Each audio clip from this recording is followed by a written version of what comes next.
Trump के tariff war के बाद जो वर्ल्ड ऑर्डर तेजी से बदल रहा था, मोदी, पुतिन, जिनपिंग मिलकर जो नया वर्ल्ड ऑर्डर सेट करने में जुटे, क्या वो बदलता हुआ वर्ल्ड ऑर्डर अब पॉज हो गया? क्योंकि आप देखिए कि अमेरिका भारत का फिर से दोस्त बनने के लिए तड़प रहा है। अमेरिका कह रहा है कि भारत पर टैरिफ घटा देंगे। अगर ट्रंप टैरिफ पर मोदी के सामने झुक गए, जिसके पूरे आसार, और हमने कहा था कि आदमी रास्ता देख रहा कि कहां से हम निकलें और फिर सरेंडर करें, तो फिर रूस, चीन और भारत की तिकड़ी का क्या होगा? चलो मैं अगली क्लास आपको दिखाता हूं। मोदी के सामने ट्रंप का झुकना तय, टैरिफ घटने वाला है, लेकिन रूस, चीन, भारत की तिकड़ी का अब क्या होगा? ट्रंप के टैरिफ वॉर के बाद जो वर्ल्ड ऑर्डर तेजी से बदल रहा था, मोदी, पुतिन, जिनपिंग मिलकर जो नया वर्ल्ड ऑर्डर सेट करने में जुटे थे, क्या वो बदलता हुआ वर्ल्ड ऑर्डर अब पॉज हो गया है? क्योंकि आप देखिए कि अमेरिका भारत का फिर से दोस्त बनने के लिए तड़प रहा है। अमेरिका कह रहा है कि भारत पर टैरिफ घटा देंगे। ट्रंप पीएम मोदी को बर्थडे विश करने के लिए सबसे पहले फोन लगा दे रहे हैं। अगर ट्रंप टैरिफ पर मोदी के सामने झुक गए, जिसके पूरे आसार, और हमने कहा था कि आदमी रास्ता देख रहा कि कहां से हम निकलें और फिर सरेंडर करें, तो फिर रूस, चीन और भारत की तिकड़ी का क्या होगा? अमेरिका से भिड़ने के लिए रशिया, इंडिया, चाइना जो RIC बन रहा था, उसका अब क्या होगा? क्योंकि आप देखिए कि इधर ट्रंप ने भारत के सामने झुकना शुरू किया, उधर चीन ने फिर से अपना पुराना खेल शुरू किया। चीन ने पाकिस्तान को पुचकारना शुरू कर दिया। भाई उसको भी लगा कि भाई अगर मोदी और ट्रंप फिर दोस्ती कर लेंगे, अमेरिका भारत फिर दोस्त बन जाएगा, तो चीन क्या करेगा? तो वो पाकिस्तान को फिर पुचकार रहा है।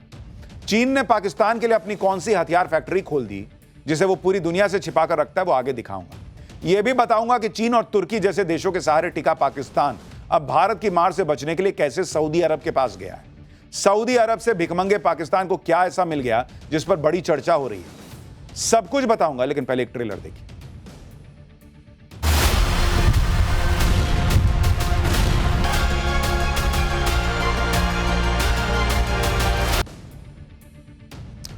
पाकिस्तान को हमेशा इस बात का डर रहता है कि कहीं नरेंद्र मोदी ऑपरेशन सिंदूर पार्ट 2 शुरू ना कर दें, और इसी डर में पाकिस्तान कभी चीन के पास जाता है, कभी अमेरिका के पास जाता है, कभी तुर्की के पास।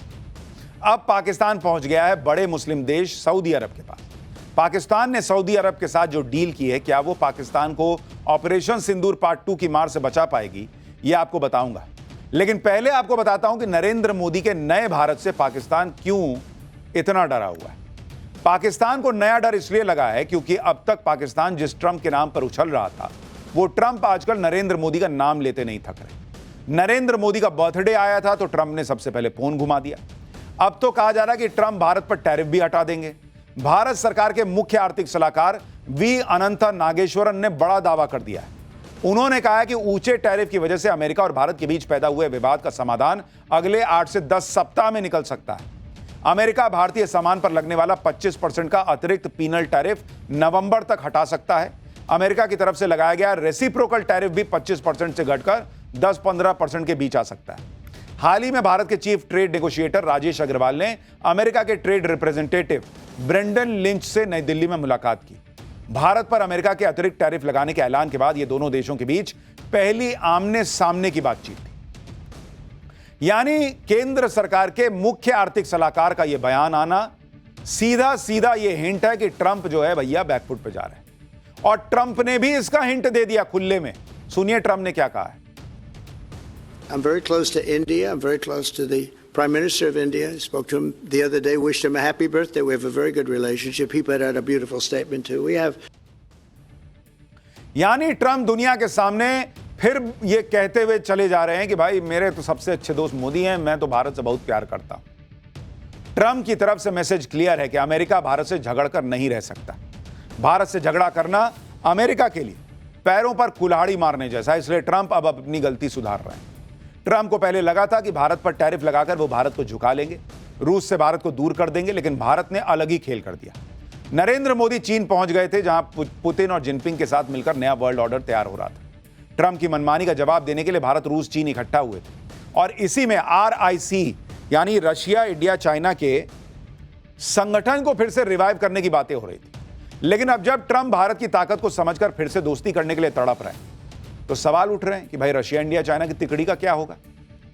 दुनिया को जो जवाब देने की शुरुआत हुई थी उसकी स्पीड स्लो हो जाएगी क्या? भारत अपने हितों के लिए किसी से दोस्ती नहीं तोड़ेगा, लेकिन किसी एक के पाले में एकदम से नहीं जाएगा। भारत के लिए जितना अमेरिका इंपॉर्टेंट है, उतना ही रूस भी इंपॉर्टेंट। चीन भी भारत से दोस्ती करके रखने में ही अपनी भलाई समझ रहा है आजकल, लेकिन चीन के साथ भारत दोस्ती करने में भी हर कदम पर ध्यान रख रहा है। पल पल में बदलती इस ग्लोबल पॉलिटिक्स के बीच पाकिस्तान का हाल यह है कि उसे तो सबसे जरूरी यही लग रहा है कि जो भारत की मार से बचाए वही अपना यार।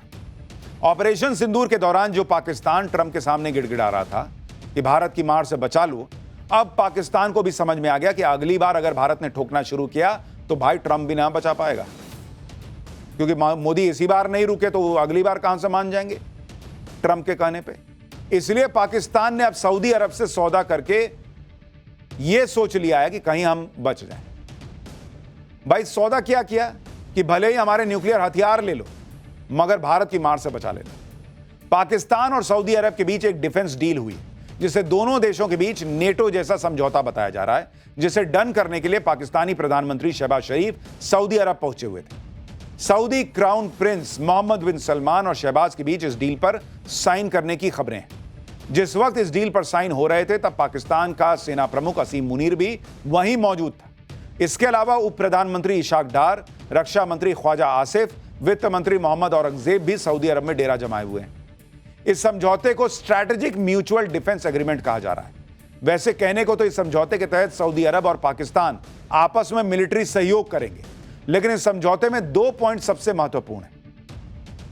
पहला पॉइंट, एक देश पर हमला दूसरे देश पर हमला माना जाएगा, यानी अगर पाकिस्तान पर कोई हमला होगा तो सऊदी अरब मानेगा कि सऊदी अरब पे हमला हो गया और वो साथ देगा। ऐसे ही अगर सऊदी अरब पे हमला हुआ तो पाकिस्तान साथ देगा। दूसरा पॉइंट यह है कि इस डील में पाकिस्तान के परमाणु हथियार भी शामिल हैं, यानी पाकिस्तान सऊदी अरब की परमाणु हथियारों से भी मदद करेगा। पाकिस्तान ने सऊदी अरब से यह डील क्यों की, यह सबको पता है। ऑपरेशन सिंदूर के बाद भारत ने एक बड़ा फैसला लिया था।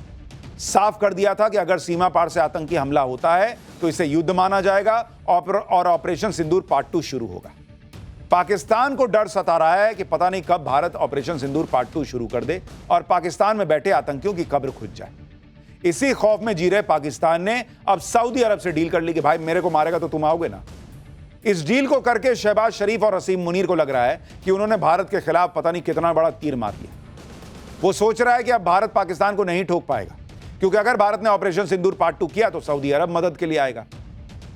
लेकिन एक्सपर्ट्स कह रहे हैं कि दोनों देशों के बीच समझौता इस बात पर हुआ है कि एक देश पर हुआ हमला दूसरे देश पर हमला माना जाएगा। इस बात पर कोई समझौता नहीं हुआ है कि पाकिस्तान में मौजूद आतंकी अड्डों पर हमले को सऊदी अरब पर हमला माना जाएगा। और भारत पाकिस्तान के खिलाफ नहीं बल्कि पाकिस्तान प्रायोजित आतंकवाद के खिलाफ जंग लड़ रहा है। ऑपरेशन सिंदूर के दौरान भी भारत ने पाकिस्तान के आतंकी अड्डों को ही निशाना बनाकर हमले किए थे। इसलिए भारत जब चाहे पाकिस्तान में आतंकी अड्डों पर ऑपरेशन सिंदूर पार्ट 2 लॉन्च कर सकता है, क्योंकि आतंकवाद के खिलाफ जंग में तो सऊदी अरब भारत का मजबूत साझेदार है। और अगर सऊदी अरब साथ दे भी दिया तो यह नया भारत है बॉस। अपना काम करना है तो करना है। भाई ऑपरेशन सिंदूर में चाइना ने साथ दिया, हथियार दिए, तो क्या भारत ने नहीं ठोका पाकिस्तान को? ऑपरेशन सिंदूर के समय तुर्की ने हथियार दिए, ड्रोन भेजे, तो भारत ने नहीं मारा पाकिस्तान को। तो सऊदी अरब भी होगा तो देखा जाएगा। लेकिन आप देखिए कि जिस दिन पहलगाम अटैक हुआ था, प्रधानमंत्री मोदी कहां थे? सऊदी अरब में ही थे, राजकीय दौरे पर। जेद्दा में रॉयल सऊदी एयरफोर्स के फाइटर जेट्स उड़ रहे थे। सऊदी अरब में पीएम मोदी को 21 तोपों की सलामी दी गई थी। सऊदी अरब ऐसा अपना खास मित्र देश और पार्टनर के लिए ही करता है। लेकिन भाई उसी दिन पहलगाम अटैक हुआ, पीएम मोदी तुरंत दौरा छोड़े वापस आ गए। इसके बाद सऊदी अरब के क्राउन प्रिंस मोहम्मद बिन सलमान ने पहलगाम हमले की निंदा की थी और आतंकवाद के खिलाफ लड़ाई में भारत को हर तरह से मदद की पेशकश की थी। तो पाकिस्तान हाथ पर मार रहा, मारने दीजिए। सऊदी अरब ने भी पाकिस्तान के साथ सैन्य समझौते को किसी देश के खिलाफ नहीं बताया है, लेकिन पाकिस्तान जैसे मक्कार देश की साजिश से भारत सतर्क है। भारत के विदेश मंत्रालय के प्रवक्ता रणधीर जायसवाल ने कहा है कि भारत सरकार को सऊदी अरब और पाकिस्तान के बीच ऐसे समझौते की पहले से जानकारी थी। हम अपनी राष्ट्रीय सुरक्षा के साथ साथ क्षेत्रीय और वैश्विक स्थिरता पर इस घटनाक्रम के प्रभावों का अध्ययन करेंगे। केंद्र सरकार भारत के राष्ट्रीय हितों की रक्षा और राष्ट्रीय सुरक्षा सुनिश्चित करने के लिए प्रतिबद्ध है। पाकिस्तान को पता है कि उसके पाले हुए आतंकवादियों के खिलाफ अगर भारत एक्शन लेगा तो सऊदी अरब छोड़ो कोई देश भारत को रोक नहीं पाएगा। लेकिन सवाल तो यह भी है कि अगर भिखारी पाकिस्तान के साथ सऊदी अरब सैन्य समझौते के लिए तैयार क्यों हुआ? इसके पीछे सऊदी अरब की क्या मजबूरी है वो भी बताऊंगा। लेकिन पहले यह समझिए कि इस डील के जरिए अब सऊदी अरब पाकिस्तान के न्यूक्लियर हथियारों का इस्तेमाल कर पाएगा। यानी सऊदी अरब ने बिना परमाणु हथियार बनाए ही न्यूक्लियर कवच हासिल कर लिया है। एक्सपर्ट्स के मुताबिक 1970 के दशक में पाकिस्तान के गुप्त न्यूक्लियर प्रोग्राम को सऊदी अरब ने फंड भी किया था और शर्त यह थी कि सऊदी अरब को कभी खतरा हुआ तो पाकिस्तान उसे न्यूक्लियर हथियार देगा। लेकिन आप सोचिए कैसा भिखारी देश है पाकिस्तान कि अपने हथियार भी किराए पे चढ़ा दे रहा है। पाकिस्तान के साथ डील करके सऊदी अरब ने भिखारी पाकिस्तान के न्यूक्लियर हथियारों तक अपनी पहुंच बना ली। लेकिन पाकिस्तान को क्या हासिल हुआ, इसको लेकर चर्चा है कि सऊदी अरब को परमाणु हथियार किराए पर देकर मुनीर और शहबाज ने सस्ते तेल की डील कर ली है। भिखारी पाकिस्तान ने डिफेंस डील के नाम पर सऊदी अरब को अपने परमाणु हथियार गिरवी रख दिए ताकि सऊदी अरब उसे भीख देता रहे। लेकिन आखिर सऊदी अरब की ऐसी क्या मजबूरी थी कि उसने ये डील कर ली? इसके पीछे भी कई वजह हैं। इजराइल का कतर की राजधानी दोहा में अटैक, ईरान से सऊदी अरब के तल्ख रिश्ते, अमेरिका की सुरक्षा गारंटी पर सऊदी अरब का भरोसा टूटना, इस्लामिक मुल्कों को एकजुट करना और पाकिस्तान का परमाणु संपन्न देश होना। लेकिन कहा जा रहा है कि समझौते के पीछे सबसे बड़ी वजह अरब देशों के साथ अमेरिका की धोखेबाजी है। पाकिस्तान और सऊदी अरब के बीच यह समझौता पड़ोसी कतर की राजधानी दोहा के हमले के ठीक बाद हुआ है। इजराइल ने दोहा में हमास के नेताओं पर हमला किया जब वो अमेरिका की पहल पर शांति वार्ता करने दोहा पहुंचे थे। इजराइल के इस हमले की ट्रंप ने निंदा तो की, लेकिन इजराइल के खिलाफ कोई एक्शन नहीं लिया, जिसके बाद सऊदी अरब को यह डर सता रहा है कि इजराइल कहीं सऊदी अरब पर हमला न कर दे। इसलिए सऊदी अरब न्यूक्लियर कवच चाहता है ताकि इजराइल उस पर हमला करने से पहले सोचे, 100 बार सोचे। पाकिस्तान के साथ डील करके सऊदी अरब ने यही काम किया है। लेकिन पाकिस्तान सुरक्षित हो जाएगा ऐसा लगता नहीं।